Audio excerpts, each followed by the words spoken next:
Good afternoon, everyone, and thank you for joining Ada for the first webinar in our series, Exploring the 10 Years Beyond Bushfires Report, Post-Traumatic Growth. My name is Amanda Leck, and I'm the Executive Director at the Australian Institute for Disaster Resilience, and I am delighted to be your host for today. I wish to start by acknowledging that I'm hosting this event from the lands of the Wurundjeri people of the Kulin Nation. I also acknowledge the traditional custodians of the various lands on which you all join us from today, and the Aboriginal and Torres Strait Islander people participating in this event.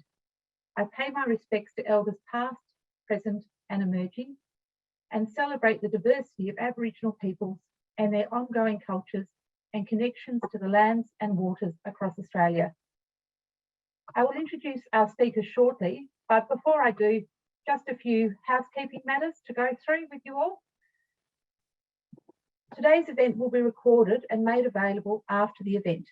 Today we will be using the Q&A feature on Zoom to take questions. So please post your questions in the Q&A box and not in the chat window. You will be able to upvote questions by clicking the thumbs up button, and I will do my best to ask a number of these to our speakers following the presentation.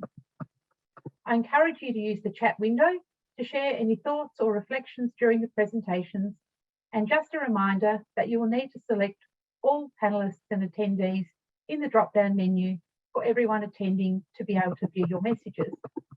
I would also like to remind you to please be respectful to each other and our presenters when posting your comments and questions. The topic of today's webinar may be sensitive for some people. Some services to access support will be posted in the chat window. So please join me in welcoming our speakers for today. Professor Louise Harms, Chair and Head, Department of Social Work, the University of Melbourne. Lou is the Chair and Head of Social Work at the University of Melbourne. After a decade of working in social work practice in hospitals and educational contexts, in 2000 she moved into academia, taking her interests in trauma, resilience and recovery into her teaching and research activities. She has been a chief investigator on the Beyond Bushfires longitudinal study of mental health and community resilience following the 2009 Black Saturday bushfires. Our second speaker will be Ms. Rhonda Abotomey, community member. Rhonda is a post-traumatic growth advocate and presenter. Rhonda's mission is expanding post-traumatic growth knowledge and resources to enhance trauma preparedness and recovery. Rhonda became a strong advocate around inclusion failures after losing multiple family members to bushfire.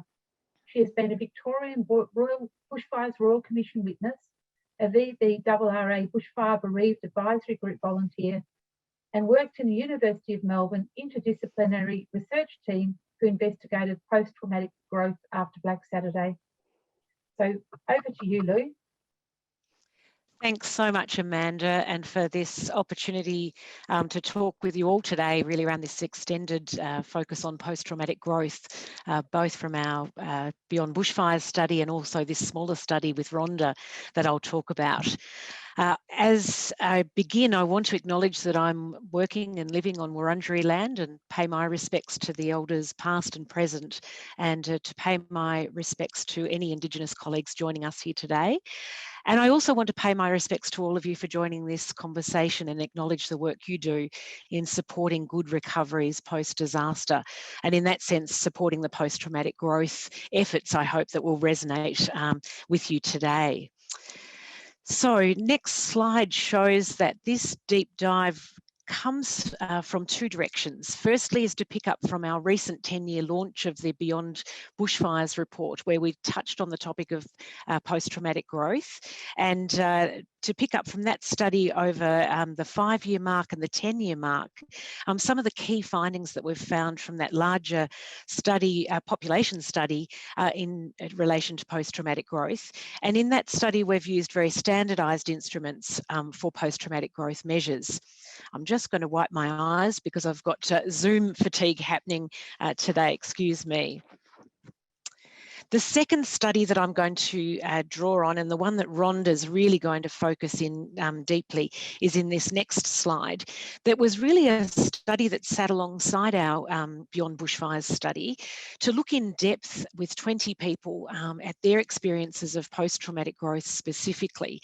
So a very different study from Beyond Bushfires in that it was an in-depth, cross-sectional inquiry, but this website contains many of those aspects of that study, and as I said, Rhonda will certainly elaborate in the second part of today further on the issues that came to the fore there. And what we want to do with you in this hour is really think about the implications and the strategies that can be drawn out of these two ways of studying post-traumatic growth as we have. Just by way of a resource, the next slide shows the publication of the findings from that qualitative study, and I'll put into the link as we go on today a link that should give you direct access to that article, and you might want to extend that into your networks there for further deeper reading. But it's also to acknowledge on this slide here our colleagues in addition to the Beyond Bushfires team who've joined this study around post-traumatic growth. So post-traumatic growth. In the next slide, I want to pick up some dimensions of what it is, alongside the distress and the negative transformations that are so much a part of the disaster experience. What people have frequently reported is the experience of positive transformation, and often alongside and coexisting with that negative transformation. And so since the 1980s, Tedeschi and Calhoun here, who I've cited, and others have been looking at what is this idea of post-traumatic growth? Is it resilience? Is it growth per se? Is it a positive transformation? Or another term is perceived benefits. Whatever the language around it, in many ways it picks up on that notion that Friedrich Nietzsche talked about, that what doesn't kill us makes us stronger. And this idea that through that adversity of disaster experience, people are frequently reporting these sorts of growth experiences that are listed here in this slide. So these ideas of coming to appreciate life and survival so profoundly differently, seeing that there are new possibilities, career, relationships, skills, seeing that people themselves have strengths that they hadn't recognised previously, would never have thought possible to cope with such a thing, but have been able to cope with such a thing. A strengthening of relationships, and for many, this idea of spiritual growth. It's very much been seen as a psychological concept, and one of the issues we've been really keen to explore in our community focus around disaster recovery is the extent to which it's both an individual psychological construct, but potentially a community construct, and that's what we want to explore much more with you today. I think what's at the heart of this post-traumatic growth experience, whatever language we're bringing to it, is that it's about that really complex meaning-making process that a disaster forces so many individuals, families and communities into. And so the ways in which we can see that meaning-making process as a profoundly private and individual experience, right through to a collective meaning-making experience, is really important. At this level of this construction of post-traumatic growth, I just want to flag that in the theorising of this model of post-traumatic growth, it's very much seen to be associated with post-traumatic stress, if not post-traumatic stress disorder.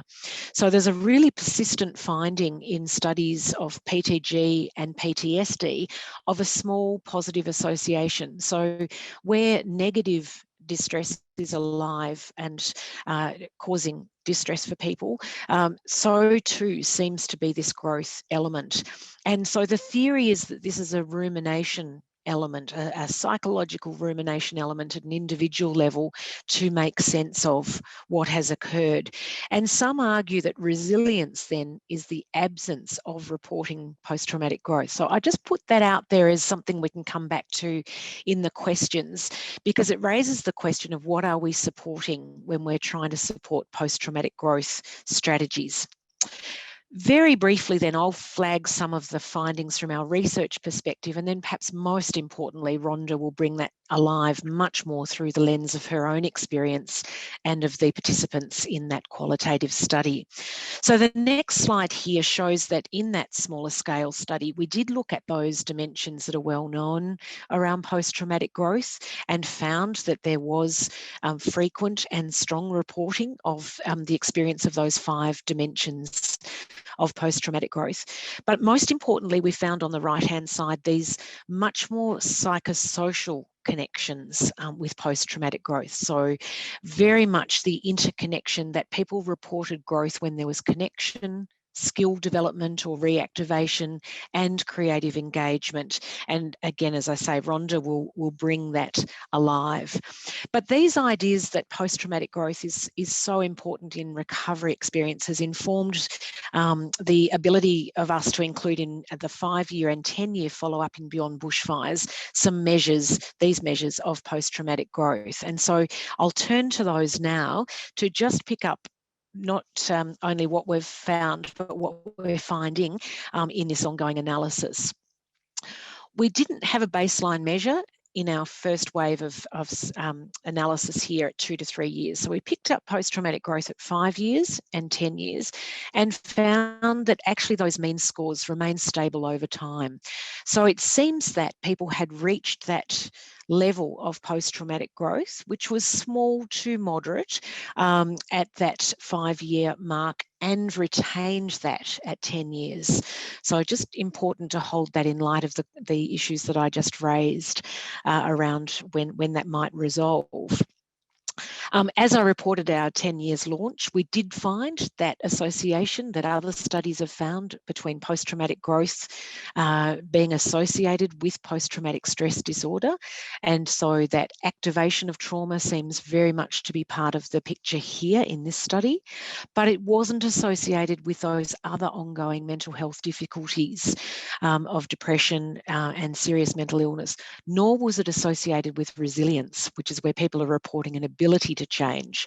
Growth seems to be having been able to change. So again, an important thread in terms of implications. The next slide shows another connection between attachment to place that we found in the Beyond Bushfires study and post-traumatic growth. So that community or place connection is important.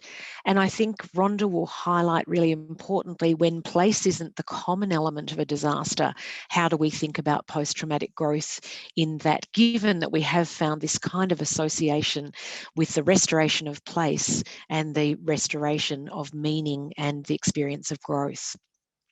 What we have as a new finding now in the analysis is on the next slide, and is a very exciting finding for us to be really contemplating.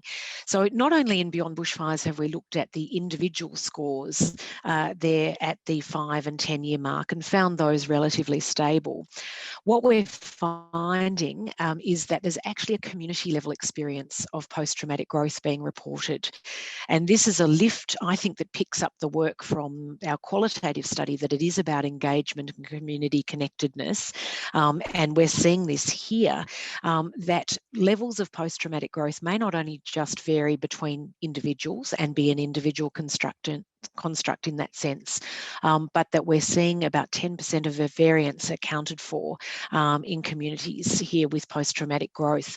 So there's something going on at this community level that we think is very important to harness in terms of strategies and supports, alongside what we might see as the individual mental health supports in the post-traumatic growth space. And part of that is just building a good language here around these expectations that both individual and community growth can be seen and can be supported, and that's where we'll get to through this afternoon. So there are these meaningful differences between communities. Higher impacted communities are reporting higher experiences of growth. And so the what might be going on piece is in the next slide, where we're at now in our data analysis to really be asking the question, what's going on? Is it about these high impacted communities having high exposure to disaster, and therefore that accounts for both the individual and community experiences of post-traumatic growth? Is it the perceptions of community cohesion, that a stronger community here is forming where there's higher impact, and that growth, it can be that positive spiral of change, and we're very interested to understand the mechanisms of that positive spiral that we want to be able to support communities engage with. And it's certainly something that we're investigating further in our both our analysis of what we already have with the Beyond Bushfires data, the sorts of studies that we've been doing with Rhonda and hope to continue to do into the future, but also to seek input from you and your thoughts around what might be going on. So we'll come back to all of the implications of this in our final slide, but it's a great opportunity to introduce you to a fabulous colleague and friend, Rhonda. We've been journeying together for a number of years now in this post-traumatic growth space, and so she'll now very much pick up the essence of post-traumatic growth, I think in very much that lived sense of the term. So over to you, Rhonda. Thank you very much, Lou. It's lovely to be sharing this space with you today. Good afternoon. My name's Rhonda Abotomey. It truly is a great pleasure to talk about post-traumatic growth today, and I'm really hoping to inspire you all with this shared presentation to embrace post-traumatic growth knowledge and to share it, because you'll come to see and appreciate even more its phenomenal value and potential, because that's what really excites me. Before I go on to my presentation, I do want to acknowledge that I'm sure there are many participants today for whom discussions around bushfire and disaster cuts quite deep personally, and I do want to acknowledge that right from the beginning. To give you some context, very sadly, I lost 3 of my own family members in the 2009 Victorian Black Saturday bushfires. I was living in the city at the time with my children, and it's very hard to do justice to any description. In fact, it's indescribable trauma and negative impacts and decline that continue on in different measures to this day. However, having said that, within the darkness of the trauma impact, there's certainly been unexpected, very welcome and important pockets of light and hope. And PTG has provided much of those moments of light and hope. And that's what excites me about the potential and the value of post-traumatic growth knowledge.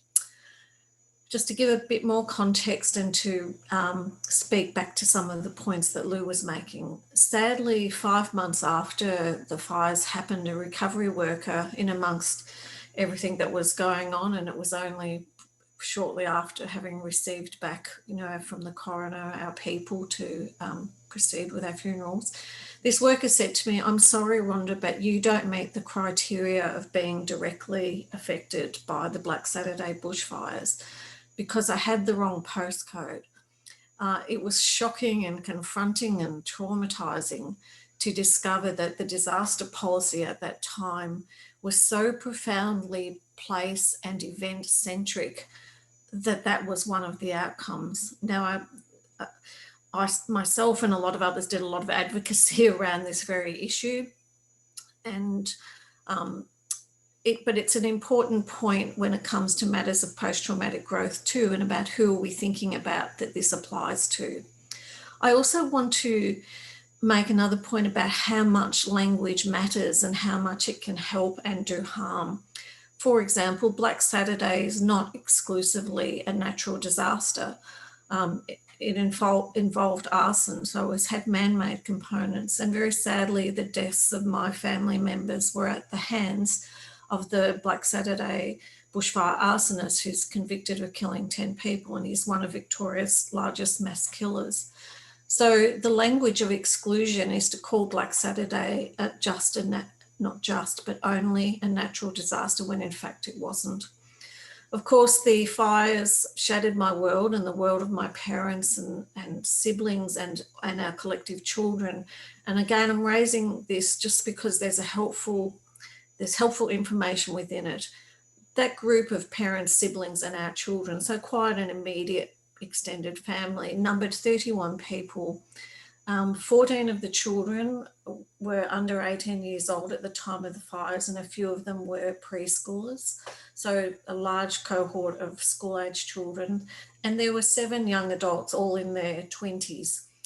Many of us did not live in a fire-affected local government area. And that's a key lesson of value that I wanted to return to shortly. So where does post-traumatic growth fit into this landscape? Well, it was pretty exciting for me, but a random occurrence. Lou and I met in late 2012, which was almost 4 years after the fires, on another matter. And that was the very first time I heard the words post-traumatic growth. Hearing the post-traumatic growth words was truly a light bulb moment. The words were completely unfamiliar to me, and I said to Lou, what are those words? And she explained that it's a formally recognised trauma response. And at that point I stated a wish. I said, well, I wish someone had told me about post-traumatic growth sooner, and I'd wish that I had been given post-traumatic growth resources, because virtually everything I'd been given and told about focused on the decline that trauma causes, the health impacts, the mental health impacts, the financial decline, the relationship negative impacts, and there was just no information about post-traumatic growth, or the words were never even uttered. So there was no balance and no equity. I would describe it as no language of inclusion that spoke to the hope within the help. So you might be wondering, why did knowing about post-traumatic growth matter to me? Well, I had experienced post-traumatic growth. I didn't know that's what it was called, nor that it was this formally recognised trauma response in much the same way as PTS is a formally recognised response. It mattered to know those words because I needed the language. I needed the invitation, the safe space to describe my lived experience. I needed the validation, the point of connection. I needed those words. No one else was using those words. There was no disaster recovery information or resources about the post-traumatic growth part of my trauma response. So the absence of post-traumatic growth knowledge drove that experience underground for me. You don't talk about that because no one else is. So what did my post-traumatic growth look like? I've given some examples of it on this slide. As was mentioned, I was a Royal Commission witness twice, and advocacy and discovering that I had advocacy skills that I had no idea that I did really raised its voice very early in the piece. I also started journaling for myself just to survive the emotional assault, because it truly was very horrific. Over the time, I've launched 2 bushfire recovery initiatives, one called SOC Day, Seeds of Compassion Day, which was launched in 2009, and another one most recently in 2020, I launched the You Matter Eye Care support kits. My journaling ended up being converted into some poetry, and then a book called Light Bulb Moments Matter was created at the 10th anniversary from that, which was combining images with the poetry. I was also with the Victorian Bushfires Reconstruction and Recovery Authority volunteering for 4 years as a member of their Bushfire Bereaved Advisory Group, and I co-authored the legacy document for that group as well, and was a contributor to a traumatic bereavement book that was a partnership with Red Cross and other people. And then Part of my growth was being invited to become a member of the research team at the University of Melbourne. I'd like to highlight that some of those post-traumatic growth experiences I had along this journey were solo experiences and some were shared community experiences. So if we move to the next slide, please. So I want to talk about the language of inclusion, which I've touched on briefly, because the key question is, well, who is trauma impacted in a disaster event? And I'd like to share a statistic from the Victorian Population Health Survey of 2011 and 12 that was published in 2014. And when I read this in 2014, it validated so much of what I had observed. So in that study, they identified there were up to 320,000 Victorian adults who were affected by the 2009 bushfires. 170,000 of that 320,000 were identified as living in bushfire-affected local government areas. A staggering 150,000 adults who identified as affected by those fires do not live in a fire-affected local government area. And that's an incredibly sobering reality that informs delivering disaster recovery support and really about answering the question about who and where are people who need assistance and where does it need to be directed.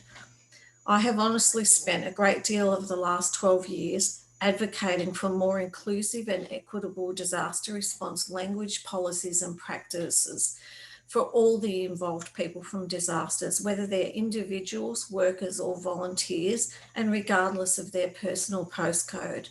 And it's all driven from that initial experience as a bushfire bereaved person being told that I don't meet the criteria of being directly affected, which in my humble opinion is a shocking situation, and I hope that it never ever happens again. Trauma is trauma, and whether it is direct or vicarious trauma, everybody needs to be included who is impacted. So I have a philosophy of people before property and place. Next slide, please.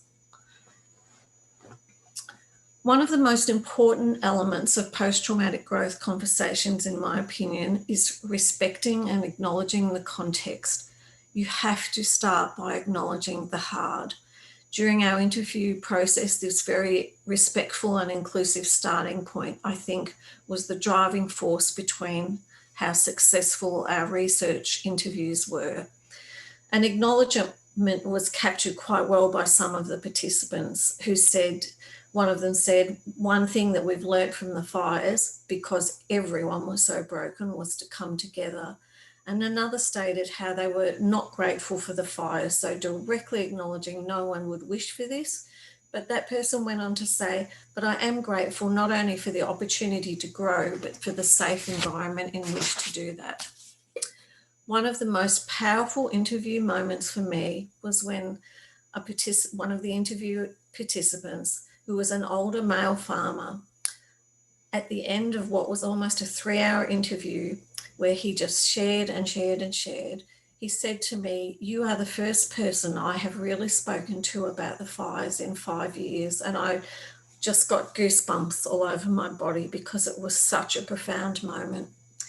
The fact that a post-traumatic growth conversation was the portal that provided a dignified and hope-laden entry point for a trauma conversation was not lost on me. I truly doubt that this older male farmer would ever have had a conversation if the intent had been to discuss only the decline trauma causes.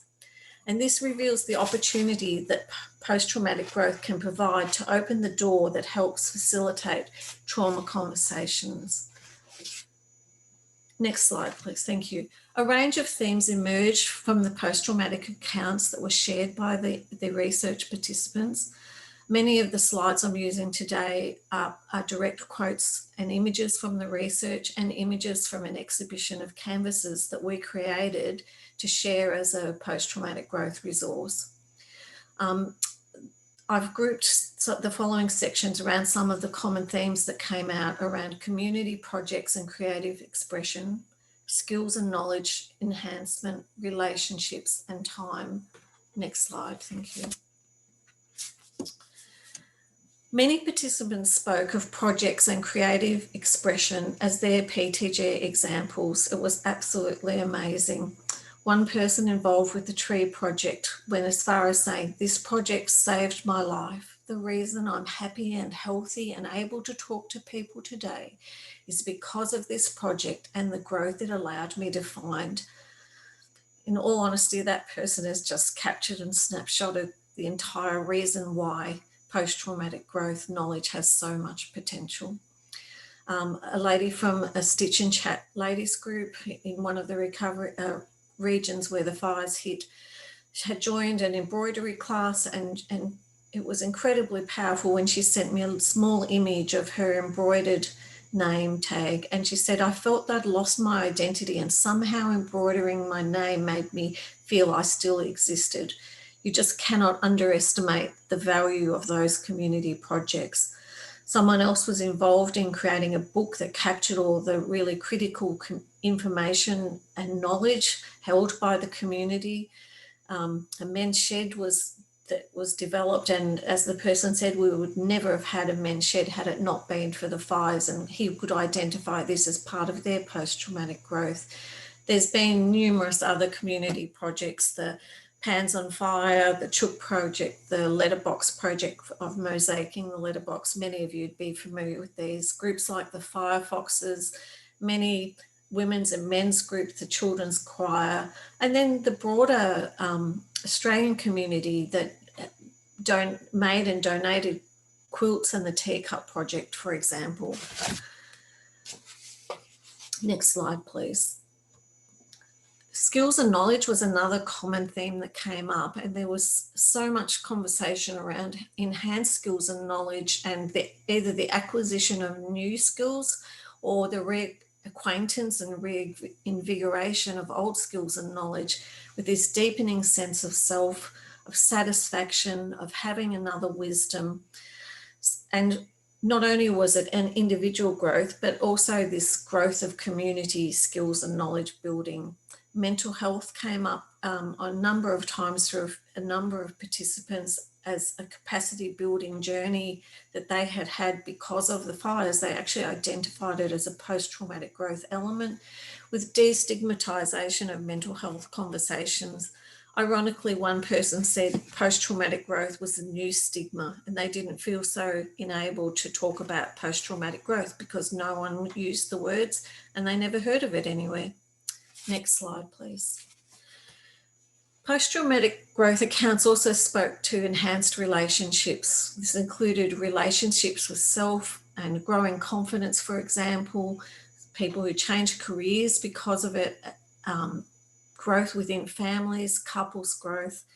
I was moved to tears when one bereaved mother was able to say, "It's become more of a joy to be with people than ever before, and it's a really amazing part of her growth." So there's different relationships, enhancement of relationships within community and with colleagues, and these all featured in the stories of the participants. Next slide, please. The issue of time. Some people ask, when is it the right time for PTG conversations and information? I came out of this project with a view that, and it is a personal view, and my response is twofold, but the answer is the same. I'm strongly pushing that there is no time like the present for post-traumatic growth information, provided, and this is a big provided it is done respectfully and sensitively and in a balanced way that acknowledges the tangled web of trauma-induced decline so often experienced alongside trauma-induced growth. Our research participants spoke of their PTG experiences as occurring across a wide spectrum of time.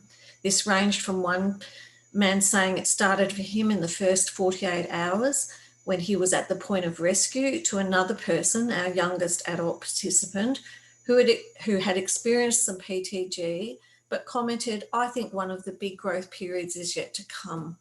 A worker I interviewed said, "I would say the growth process is still very much ongoing."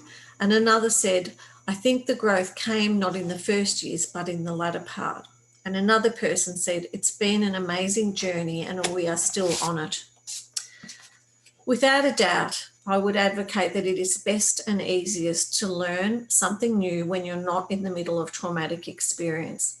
Ideally, post-traumatic growth knowledge building should occur in the normal course of trauma preparedness education so that our population has this tool in their toolkit in advance of needing it. In my opinion, there is no right and wrong time for PTG, and to inject a time frame as right or wrong is to homogenise an experience that is so uniquely individual and time fluid. Excuse me. Imposing judgments around timing appropriateness risks denying access in a timely manner and limits individual choice. We need to provide maximum options for access to post-traumatic growth resources, and that's what I think is the primary need. Next slide, please. So to wrap up, the big question is where to from here? And so Lou and I have put together some strategies for supporting post-traumatic growth. We need to use a language of PTG, both explicitly and implicitly, in both disaster preparedness and post-disaster communications. We suggest exploring post-traumatic growth conversations as an entry point for broader trauma conversations. It's important to be mindful of the sensitivities of timing and the diversity of individual and community experiences. Promoting community connections brings value. Acknowledging post-traumatic growth and creating opportunities for non-community aligned people matters too. Promoting creative engagement opportunities. I also think that researching post-traumatic growth in other disaster contexts for building up our evidence base and researching children's PTG, which I would be so fascinated to do, and looking at their perspectives and their PTG needs. Perhaps the most easiest and important things we can do is say the words. Lou and I thank you most sincerely for your time today and for your interest. We hope we've inspired you to promote post-traumatic growth and to help ensure that post-traumatic growth resources feature more prominently in the disaster preparedness and recovery space going forward. Thank you. Thank you very much, Rhonda. Thanks for sharing your story with our participants today. And thank you as well, Lou, for sharing the research findings. I know that for those who don't know online, this is world-leading research that Lisa Gibbs has led from the University of Melbourne on the 10 Years Beyond Bushfires research. And I acknowledge Lisa online today, and we may bring Lisa on at some point to answer some questions. We have a number of questions already in the Q&A, and I'll do my best in the next 15 minutes to get through as many as we can. But I'm particularly interested in your remarks. I think it was Lou that you said, is it resilience? Is post-traumatic growth linked to resilience? And when you think about resilience being about adaptation and transformation and learning, how does that then relate to post-traumatic growth? It's a really interesting and complex question, Amanda. I mean, I think in terms of our Beyond Bushfires study, we were measuring resilience as the self-reported capacity to change. I am able to change and I'm able to bounce back. So it was a perception of being able to do something rather than, in a sense, having acquired something, and notice that outcome focus. So I think there's some potential difference just in the focus on process and outcome that we need to explore differently, because I was surprised that we weren't seeing that association here. And I think it just speaks to the breadth of adaptation mechanisms that people have that we need to understand much more fully. Thanks, Lou. Did you want to comment, Rhonda? Oh, I'm not quite sure how to answer that question, in that I think post-traumatic growth is something quite different to resilience myself, but I also would describe trauma reaction as like a very tangled ball of string, and I don't think we can be binary. It is so complex and interwoven that I'm sure there's tendrils of all of it that one thing influences the other, and it's the almost the chicken and the egg argument at some level. I think they're both really important. Okay, so I'll go to our questions now from our participants. So right now here in Victoria, we've had a major storm event and many communities are still without power, and many of them have been traumatised by their recent experience. And you spoke about the importance of interconnections, you know, connections with community, connections with others. So the question is, what can we do now at the earliest stage of relief and recovery work to create pathways for post-traumatic growth to occur? And I note that last year, a lot of our webinars talked about the impacts of COVID on not being able to bring together communities to, you know, share their experiences. So would you like to answer that, Lou? Yes, look, I think the common element is still community connected, noting, Rhonda, your point around what is community depending on the disaster. But I think the things that foster within those communities through flexible and responsive mechanisms that enable communities or people to work in and be in the ways that they need to be is really key. So I think there are often things that cut across that flexibility or uniqueness of whatever that community's need is at the particular time. I think from our Beyond Bushfires data showing the importance of community connectedness in the context of that disaster of Black Saturday, I think still translates really strongly across to this immediate context. I think people online are looking for really some practical advice on what, you know, people can be doing now in terms of things like activity or knowledge or practices that can support that post-traumatic growth. Would you like to answer that, Rhonda? I think the very first thing, we need resources in the recovery spaces, and we need resources that are targeted for the place-centric events in those resources, but in those places. But we also need it for, like, you've got SES volunteers, for example, all sorts of emergency responders coming from many different places, and you've got people that can be who are intimately involved and impacted and suffering either direct or vicarious trauma. So we need both online resources and in-location resources.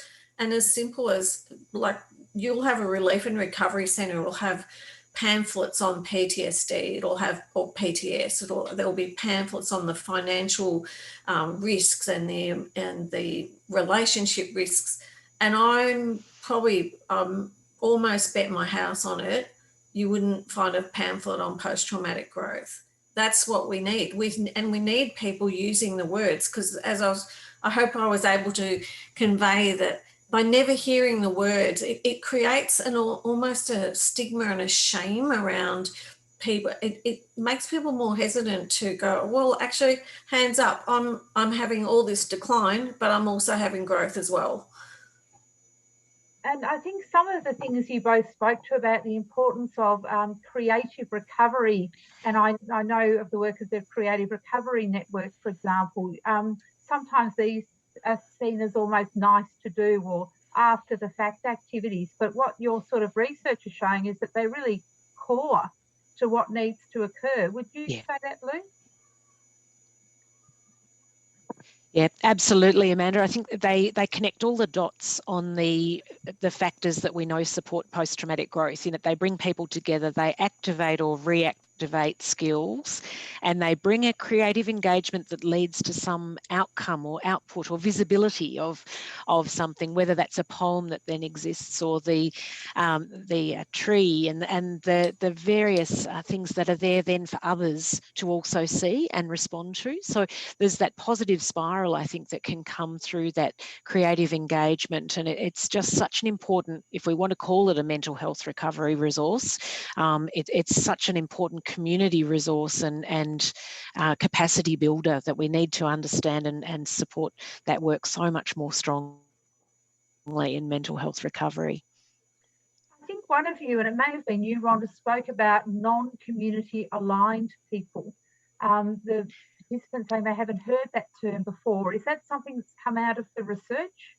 No, that's just my own expression because I was one of them. But, it was really being on the Bushfire Bereaved Advisory Group. There is an incredible tragedy, like when you have a massively catastrophic, and so many of these events are massively catastrophic in people's lives. But if you're someone profoundly impacted by it and you don't live where it happened, you are so far on the outside, and these critical and important resources are all funneled into the event location, but we're missing a whole cohort of people who aren't aligned with that community. And what happens to all those people? I'll give you another example. Think about all the children and families who were on the beach in Malakuta at the beginning of last year, who got shipped away and back to wherever. Now, they aren't aligned and they're not there to get all their services are pouring into the location of places. To this day, my heart actually is very tight thinking about what on earth has happened to all those people, because I know what happened to those of us who didn't live, as I said, being told you've got the wrong postcode and so, oh, sorry, you're out. That is just the most shocking outcome.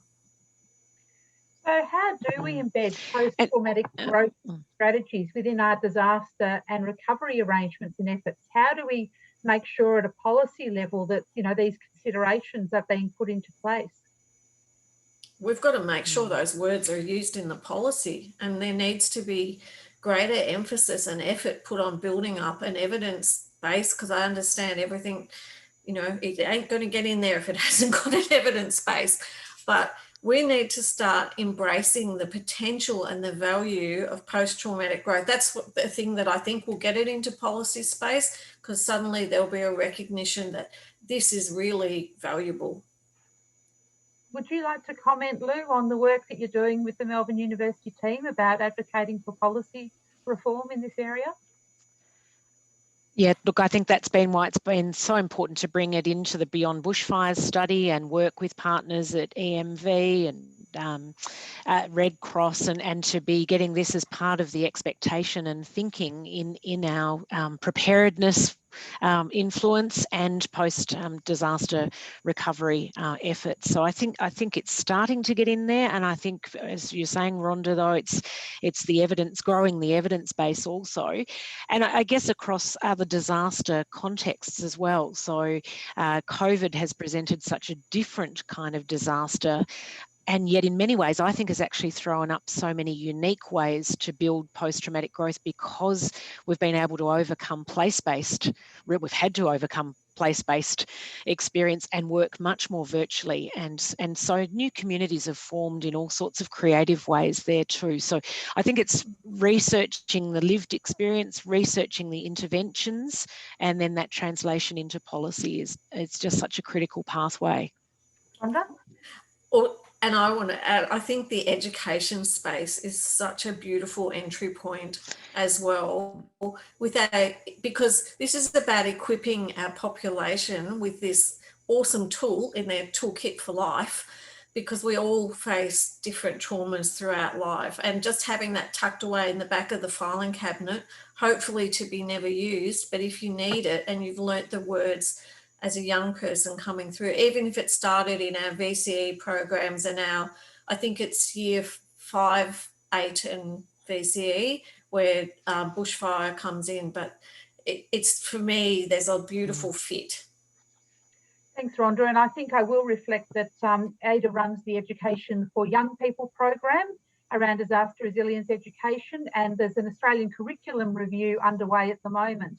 And certainly some of the thinking of the strategy group members who work in this mental health space with young people advocating for those sorts of changes in the curriculum that you describe. And it's very much top of mind for us as we seek to get disaster resilience education embedded in the community. You're right, it's long-term skills for lifelong learners, and you never know when you might need them in your life, as you say. So at the moment, we're just seeing increasingly this whole notion of cascading events. so flood impacted communities who were previously bushfire impacted, or people experiencing severe storms as we speak, and the impacts of those while Melbourne is in lockdown from another COVID outbreak. So would you like to talk about how you're seeing the impact of cascading events on communities, perhaps, Lou?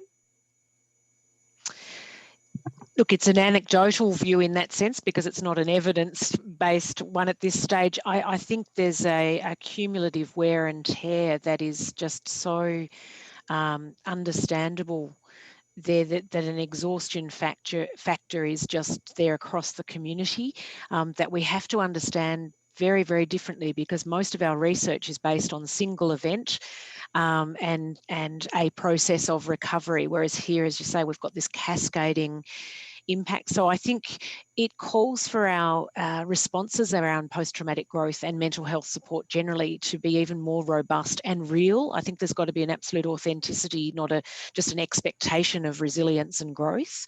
I think it's got to understand the whole language around it is one of I was going to say burnout, and in many ways I think that's what I'm seeing in a lot of areas. So the resources need to be altered, I think, and the language needs to be altered, because we're not just applying the usual, one event, one response. This is multi-dimensional response. Some people are thriving, as we would expect, and some people are finding it harder than ever to keep on. And so that unique and particular response really needs to be understood. That makes the response mapping much more complex. It's not a one size fits all by any means. Not that it ever is, and I know that's appreciated. Look, I know our webinar participants really look for some direct support from these webinars that Ada runs. So people are looking for examples of post-traumatic growth resources. Where can they find those sorts of examples?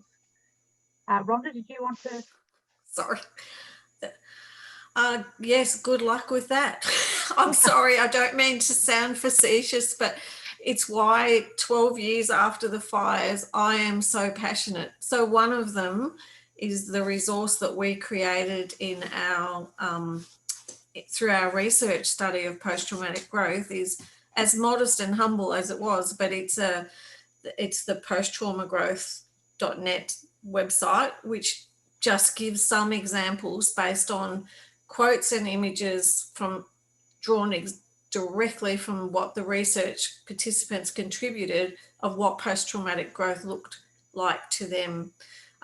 There is the formal evidence like the Tedeschi and Calhoun and other researchers. Lou can probably speak more accurately, but as I said, I'd almost like to walk into a relief and recovery centre down in Traralgon near my area and just have a look. But honestly, I don't think there'll be anything there. I hope I'm wrong. I really hope I'm 100% wrong. And if there's someone here on the webinar who can tell me I'm wrong, I'm going to start dancing. So we put the link to that the resource that you spoke about in the chat, and we will build a collection page around this webinar with any resources. So this is an open invitation to anyone online. If you know of any of those resources around post-traumatic growth, please send them in to the Ada events team, and we'll make sure that those links are available with this recording of this webinar. Did you want to add anything, Lou, about resources that you're aware of that can support people? Totally concur with what Rhonda's said. There's a dearth of it. There's some other possible links I can dig out from US websites, but that's in terms of the Australian landscape. We'd love to hear of what people are aware of, and or help us build the site there that we have at the University of Melbourne. Thank you. Look, I'm afraid that's all really we've got time for today in terms of questions, but I'd like to thank you very much, Rhonda and Lou, for presenting on our webinar today on this, really incredibly important topic. There's a lot of interest and there's a lot of questions coming through the chat, and we'll certainly aim to include those resources as slim as those resources are. We will aim to include those with the link to the webinar. On behalf of ADA, I'd like to thank everyone online for joining us today. I think we had close to 220 people or thereabouts online today. When you exit today's Zoom, you'll be asked to complete a short survey, and we'll use this information to ensure that our professional development events programs continues to meet your needs. We do have some recovery masterclasses coming up shortly with the Hummingly team from New Zealand. There will be one in Victoria and one in Sydney. There are not many places as they are masterclasses, but we will be advertising those shortly if anyone online is interested. And thank you once again for joining ADA for our award-winning, I can say we recently won an Emperor Award for this work, for our award-winning Recovery Matters webinars. And thank you very much again to our speakers, to Rhonda and to Lou. Thank you and good afternoon.